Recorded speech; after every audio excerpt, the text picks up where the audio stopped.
XVIII. The Finn episode continued. The banquet continues. The survivors go to Friesland, the home of Finn.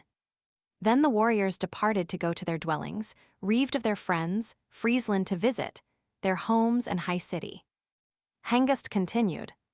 Hengist remains there all winter, unable to get away.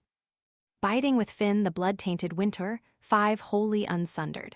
Of fatherland thought he though unable to drive the ring-stemmed vessel or the ways of the waters. The wave-deeps were tossing, fought with the wind. Winter in ice bonds closed up the currents, till there came to the dwelling 10 a year in its course, as yet it revolveth, if season propitious one alway regardeth, world-cheering weathers. Then winter was gone, earth's bosom was lovely, the exile would get him.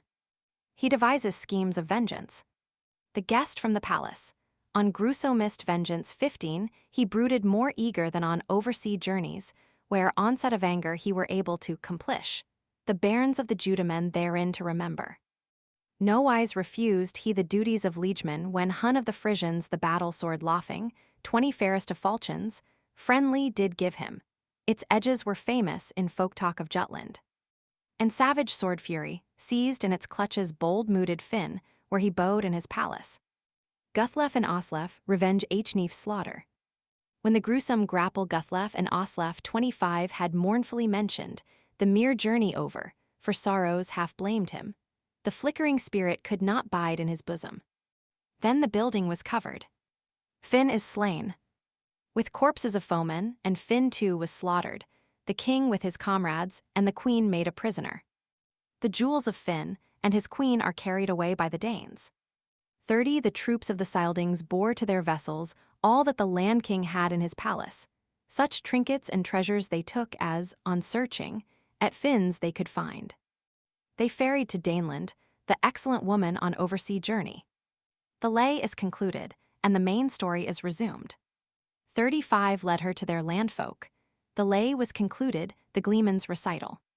Shouts again rose then, bench glee resounded, bearers then offered. Skinkers carry round the beaker. Wine from wondervats. Wealhtheow advanced then going neath gold crown, where the good ones were seated. Queen Wealhtheow greets Hrothgar, as he sits beside Hrothulf, his nephew. 40 uncle and nephew, their peace was yet mutual, true each to the other. And Unferth the spokesman sat at the feet of the lord of the Scyldings. Each trusted his spirit that his mood was courageous, though at fight he had failed in faith to his kinsmen. 45 said the queen of the Scyldings, My lord and protector treasure bestower, take thou this beaker, joyance attend thee, gold friend of heroes. Be generous to the Geats, and greet thou the Geatmen with gracious responses. So ought one to do. Be kind to the Geatmen, 50 in gifts not niggardly. Einar and afar now peace thou enjoyest. Report hath informed me thou'lt have for a bairn the battle-brave hero. Now is Heorot cleansed, ring palace gleaming. Have as much joy as possible in thy hall, once more purified. Give while thou mayest many rewards, 55, and bequeath to thy kinsmen kingdom and people, on wending thy way to the wielder's splendor. I know, good Hrothulf, that the noble young troopers. I know that Hrothulf will prove faithful if he survive thee. He'll care for and honor, lord of the Scyldings, if earth joys thou endest earlier than he doth. 60 I reckon that recompense he'll render with kindness our offspring and issue, if that all he remember.